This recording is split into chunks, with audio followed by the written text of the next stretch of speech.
data yang terendahnya itu 18 dan data yang tertingginya itu 47. Yang pertama, kita harus mencari range-nya dulu, yaitu rumusnya X max dikurangi X min, yang dimana X max-nya itu 47 dan X min-nya itu 18.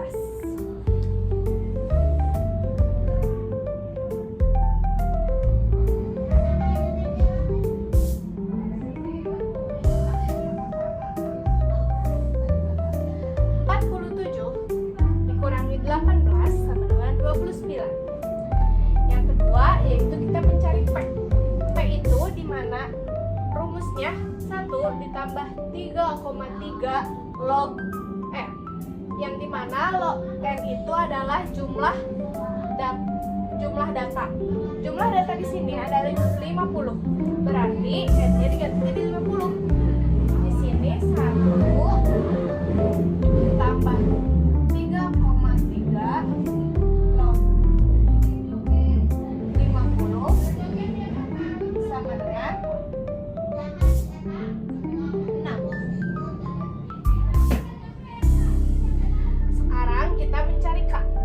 K sama dengan R dibagi P. R-nya itu 29 dan P-nya itu adalah 6.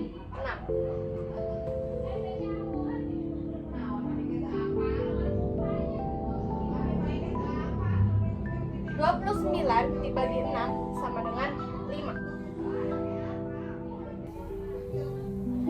Nah, sekarang kita sudah mengetahui panjang kelasnya itu adalah 5.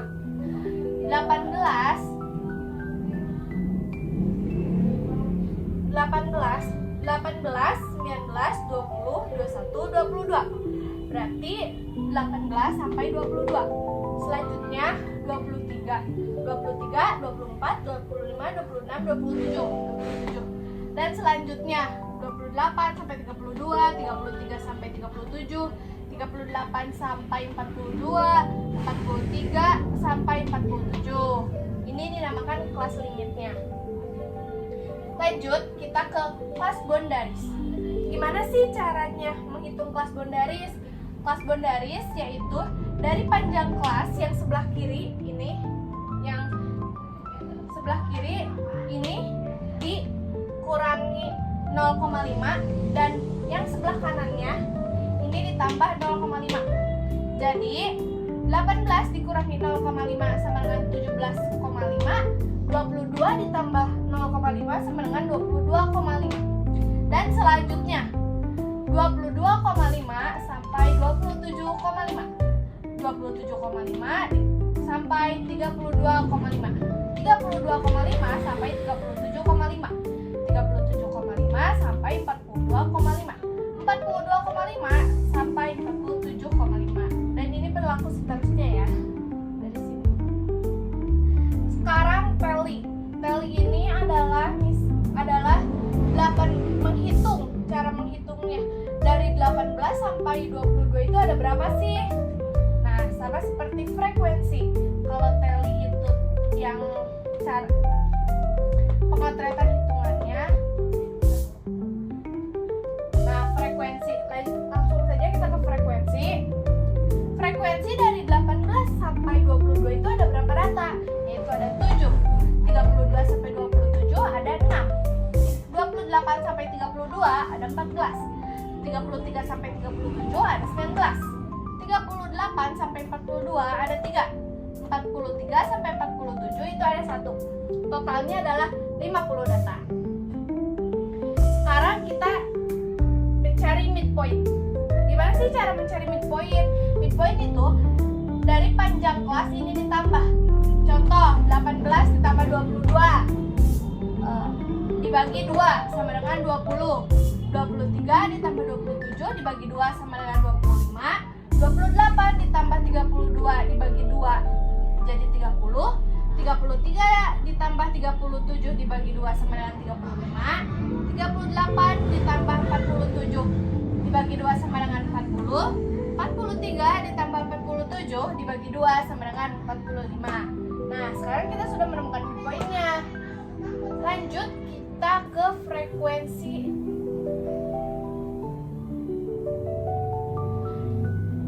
Lanjut kita ke frekuensi relatif. Bagaimana cara menghitung frekuensi relatif? Caranya adalah dari frekuensi ini dibagi dengan 50. 7 dibagi 50 sama dengan 0,14. 7 dibagi 50 sama dengan 0,14. 6 dibagi 50 sama dengan 0,12. 14 dibagi 50 sama dengan 0,28.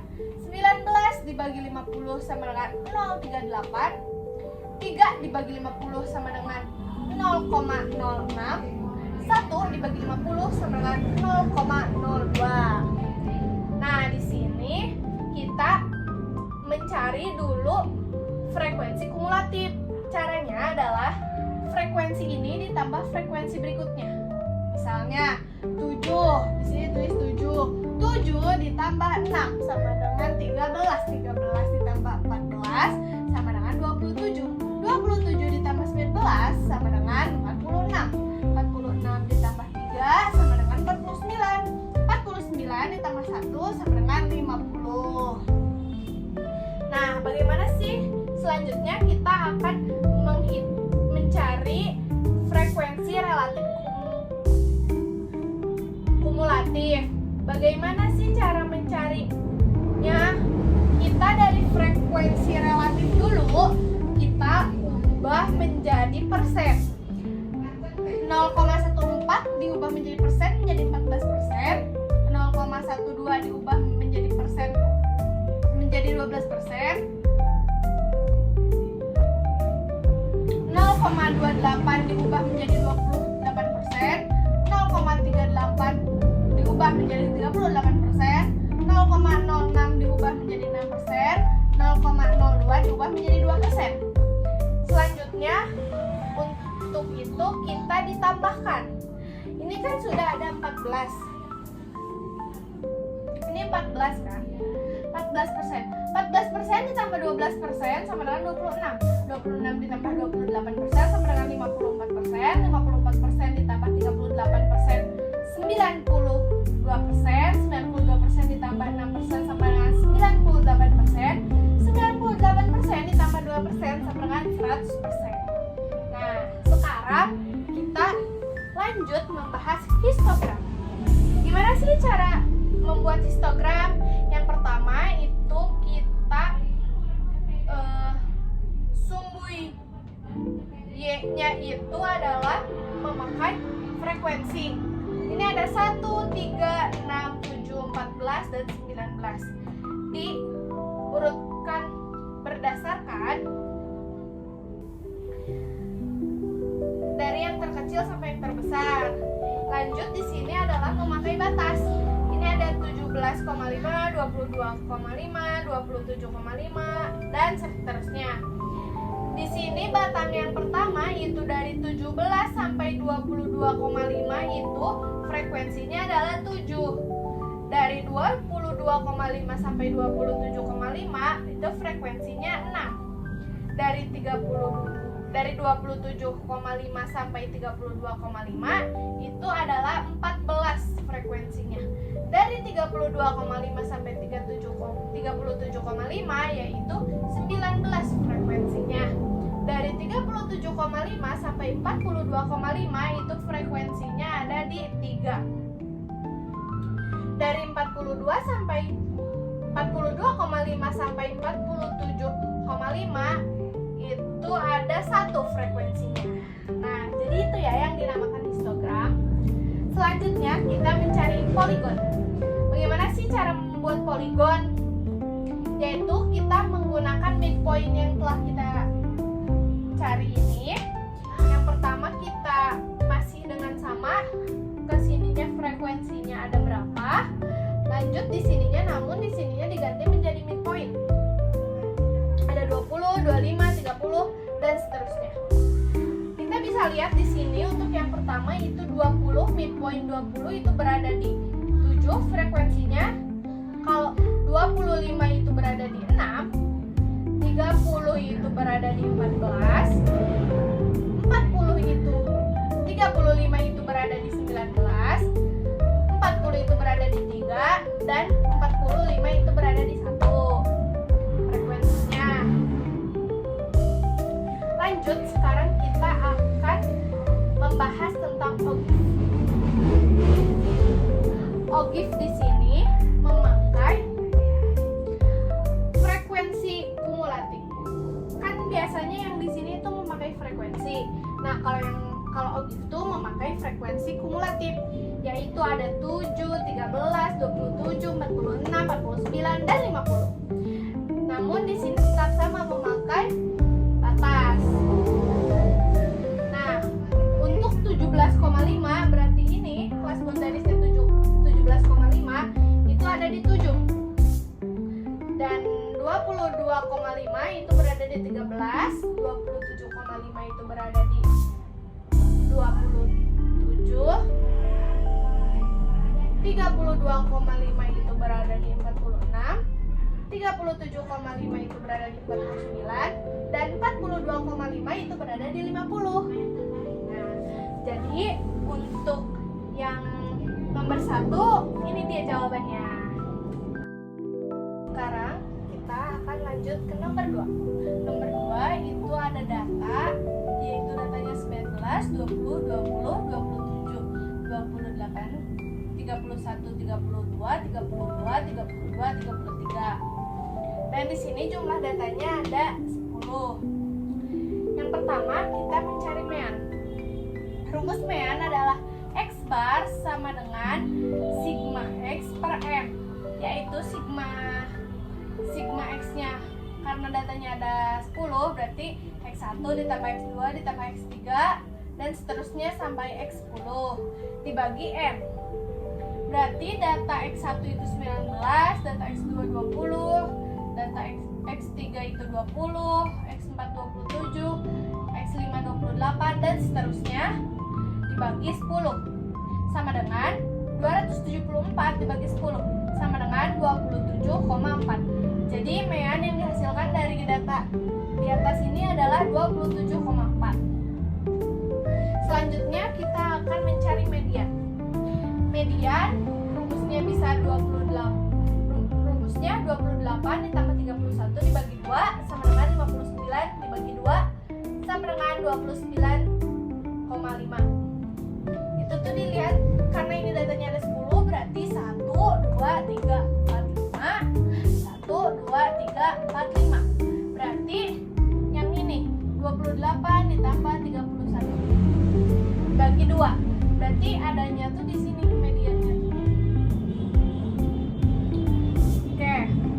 Tapi di sini bisa memakai yang mencari dulu letak di mana sih letak mediannya itu dengan cara letak Q2, letak kuartil 2 sama dengan data ke I N tambah 1/4. Data kedua datanya ada 2 dalam kurung 10 tambah 1/4 menjadi data ke 22/4 sama dengan data ke 5,5. Berarti di sini kan 1, 2, 3, 4, 5 di sini 5,5. Langsung sekarang kita bisa substitusikan kuartil 2 Q2 sama dengan X5 ditambah 0,5 dalam kurung X6 dikurangi X5 sama dengan X5 nya itu 28 ditambah 0,5 X6 nya itu 31 dikurangi X5 nya itu 28 sama dengan 28 ditambah 1,5 sama dengan 29,5. Jadi sama saja ya, nanti terbukti. Lanjut kita mencari modusnya. Kan modus itu data yang sering keluar, data yang sering muncul. Di sini sudah terlihat 319 itu 1, 20 itu 2, dan yang paling banyak itu 32. Berarti modus dari data tersebut adalah 32. Selanjutnya kita akan membahas standar deviasi. Di sini standar deviasi S sama dengan sigma X dikurangi X bar dikuadratkan per N dikurangi 1. tahu di sini adalah X barnya itu adalah mean atau meannya itu adalah 27,4. Sekarang kita tinggal substitusikan. Sama dengan 19 dikurangi 27,4 dikuadratkan ditambah 20 kurang 27,4 dikuadratkan ditambah 20 kurang 27,4 dikuadratkan ditambah 27 dikurangi 27,4 dikuadratkan ditambah 28 dikurangi 27,4 dikuadratkan ditambah 31 dikurangi 27,4 dikuadratkan ditambah 32 dikurangi 27,4 dikuadratkan ditambah 32 dikurangi 27,4 dikuadratkan ditambah 32 dikurangi 27,4 dikuadratkan ditambah 33 dikurangi 27,4 dikuadratkan sama dengan menghasilkan 70,56 ditambah 54,76 ditambah 54,76 ditambah 0,16 ditambah 0,36 ditambah 12,96 ditambah 21,16 ditambah 21,16 ditambah 21,16 ditambah 31,36 ditambah 31,36 per 9 sama dengan akar 288,4 per 9 sama dengan akar 32,04 sama dengan 5,66. Selanjutnya kita mencari varians. Varians yaitu S kuadrat sama dengan sigma dalam kurung X kurangi X bar dikuadratkan per N kurang 1. Kan di sini sudah ada ya sigma X kurangi X bar kuadrat per N kurangi 1 itu sama dengan 5,66. Jadi tinggal 5.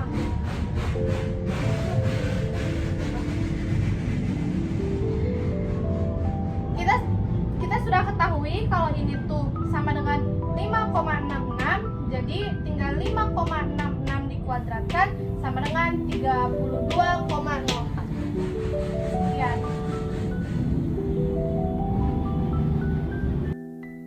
Lanjut, di sini kita memiliki data kelompok. Nah, di sini sudah dari sananya tuh kita cuma ada soalnya tuh kelas limit sama frekuensinya. Kita tinggal mencari frekuensi kumulatif dan midpointnya. Nah, frekuensi kumulatif 3 ditambah 5 sama dengan 8 tambah 15 sama dengan 23 ditambah 5 sama dengan 28 ditambah 2 sama dengan 30. Lanjut, XM-nya itu atau midpoint-nya itu 8 ditambah 2 dibagi 2 sama dengan 10, 13 ditambah 17 dibagi 2 sama dengan 15, 18 ditambah 22 dibagi 2 sama dengan 20, 23 ditambah 27 dibagi 2 sama dengan 25, 28 ditambah 32 dibagi 2 sama dengan 30. Pertama-tama soalnya itu mencari meannya. Rumus mean adalah X bar sama dengan sigma XI per N.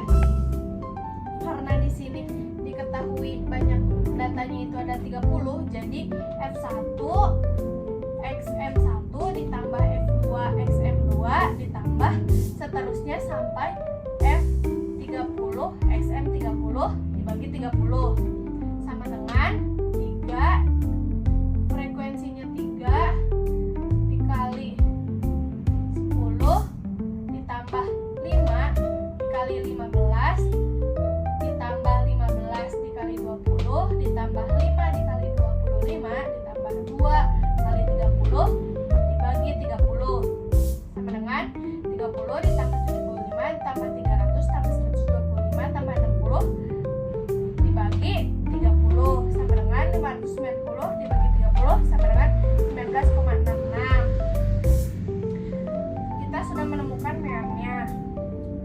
Selanjutnya kita mencari median.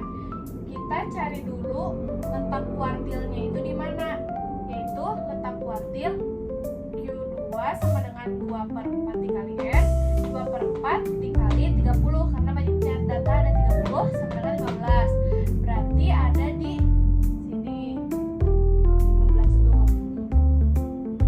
Selanjutnya kita mencari Q2 sama dengan tepi bawah ditambah 2/4 kali N dikurangi frekuensi kumulatif dibagi frekuensi dikali P. Di sini ada 17,5 karena tepi bawahnya tuh kan 18 dikurangi 0,5 sama dengan 17,5 ditambah 15 tuh dari sini letak kuartilnya dikurangi frekuensi kumulatifnya 8 sebelum di sini 8 frekuensinya sebelumnya 8 di per frekuensinya tuh 15 frekuensi yang aslinya tuh dikali 5 tuh dari panjang kelasnya sama dengan 17,5 ditambah 2,33 sama dengan 19,83, berarti ini adalah mediannya, nilai mediannya.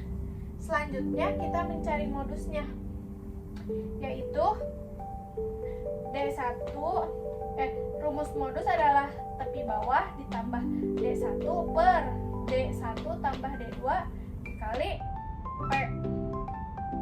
Nah, di sini diketahui D1-nya itu 15 dikurangi 5, 15 dikurangi 5 sama dengan 10, D2-nya 15 dikurangi 5 sama dengan 10. Menjadi karena tepi bawahnya udah diketahui kan 17,5 tadi yang di sini. Jadi 17,5 ditambah 10 per 10 ditambah 10 dikali 5 sama dengan 17,5 ditambah 2,5 sama dengan 20. Jadi nilai modus dari data di sini adalah 20. Selanjutnya kita mencari standar deviasinya. Seperti yang kita ketahui, standar deviasi itu S sama dengan sigma F dikali X kurangi X bar atau median atau mean dikuadratkan per N kurangi 1. Di sini kan kita sudah tahu nih nilai meannya 19,66. Jadi frekuensi D3 dikali 10 dikurangi 19,66 dikuadratkan terus 5 dikali 15 dikurangi 19,66 dikuadratkan ditambah 15 kali 20 dikurangi 19,66 dikuadratkan ditambah 5 kali 25 dikurangi 19,66 dikuadratkan ditambah 2 kali 30 kurangi 19,66 dikuadratkan dibagi 30 kurangi 1.